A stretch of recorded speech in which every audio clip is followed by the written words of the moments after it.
Okay, so yesterday we joked about Narnia, but this is seriously Narnia.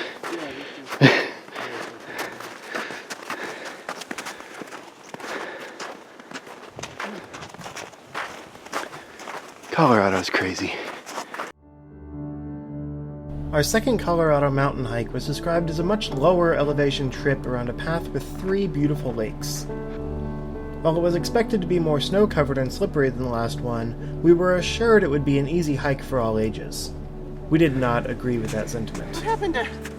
This was less elevated than yesterday. They lied. They always lie. Yeah, poles would have been extremely helpful today. Yeah. The snow, while admittedly beautiful, made the hike and the recording extremely difficult. I'm probably gonna wipe out on video here, but it's okay. The things you do for your art! Oh god! Poor timing for that phrase. We were just down at that lake like 20 minutes ago. Thanks. I've come really far. They said this path wasn't even elevated. The views on this hike were indescribably better than the last mountain, though, and that alone kept us pushing through the cold winds. This week on American Ninja Warrior, my family crosses the treacherous ice path thing, and I guess I do too. Oh boy, I don't think I can multitask on this one. Okay, that was totally worth crossing the ice bridge for. Yeah. This is so beautiful.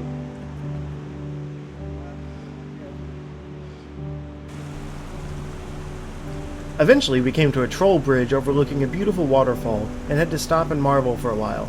It left us in a state of wonder nearly akin to when we met chipmunks. And then, of course, we had to climb it, because we're on an adventure, and that's just what you do. From the beginning of this trip, I said I wanted a snow-covered mountain. I just got it. It's beautiful.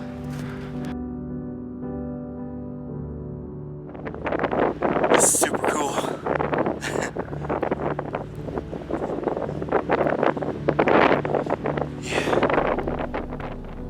I've always had a strange urge to walk on frozen lakes. Maybe I just have a god complex. Who knows? Unfortunately, I tend to misjudge ice that is frozen enough for human weight. This leaves me with a cold leg and soggy shoe, but I will not be deterred.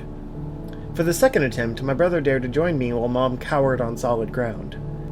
We actually made it out pretty far. It kind of felt superhuman. You guys are making me really nervous. You can walk in our footsteps afterwards if you want. No, thank you. This mountain's still awesome, but the closer we get to it, the less excited I get about it. Soon we had to continue our attempts at walking up slippery snow in order to make it to the final lake at the top of the mountain. I don't know what to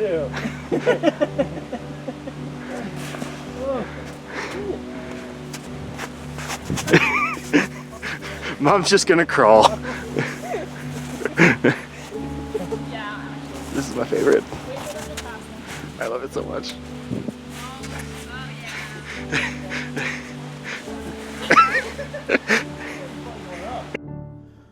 Oh, misty eye of the mountain below, keep watching over those weather shows.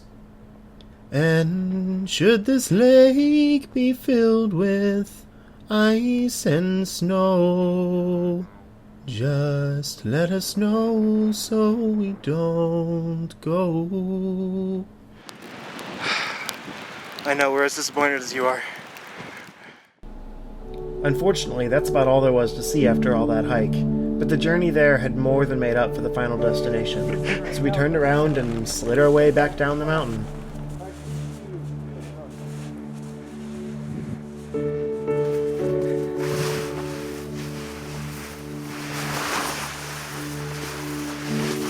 Nope. Okay. Worth it.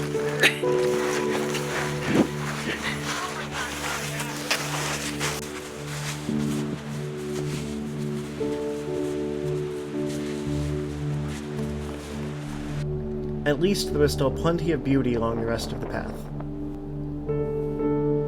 After conquering our second mountain in 2 days, it was time to wind down with our usual Memorial Day tradition, mini-golf.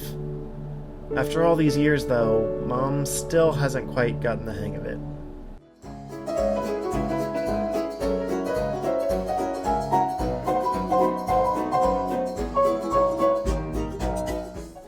After mini-golf, we visited another delightful brewery that was weirdly on the same lot. They had a campfire stout that literally tasted like s'mores. It was amazing. If you live in the Estes Park area, go there and get a growler of it. And then send it to me, please, because I kind of want more. Anyway, we managed to almost make it home before it started raining, with every intention to barbecue. So, Mom insisted on still doing that, but blamed the idea on her sons, because apparently that's what you're allowed to do as a mother.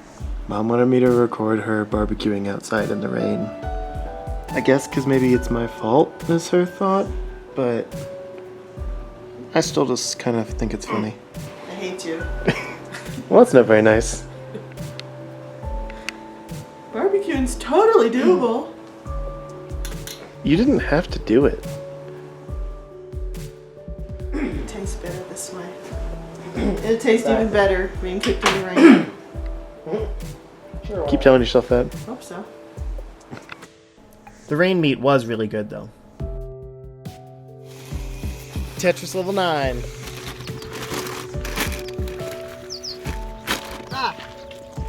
You made it. The next morning, it was time to pack up and leave Colorado behind. We had a lot of memories from our time here, but even more still to make. So we took one last look at the view from our cabin and then hit the road for Wyoming. Unfortunately, I was next for driving duty on the way, and Colorado's roads are literally cut into mountains, so I was happy to finally see the state line for Wyoming. The terrain seemed to change immediately, as the hard, gray mountains of Colorado changed to soft red clay. Unfortunately, all of the recent weather had made that clay a little too soft, and our path to Yellowstone was blocked by a mudslide. With no indicators leading up to the road closure, we were forced to backtrack and basically wrap around the state. We hit the road again, passing what I swear used to be Death Mountain from The Legend of Zelda: Ocarina of Time, and eventually ended up in a small town called Du Bois, which had more to offer than we originally expected, including a lovely little cabin with a spectacular view.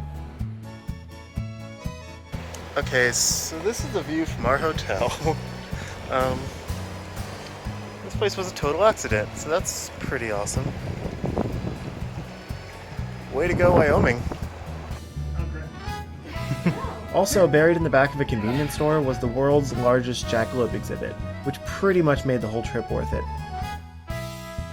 All in all, Du Bois was a surprisingly entertaining pit stop on our way to Yellowstone National Park. This next geyser is called Dragon's Mouth, and with a name that cool, it better be pretty awesome.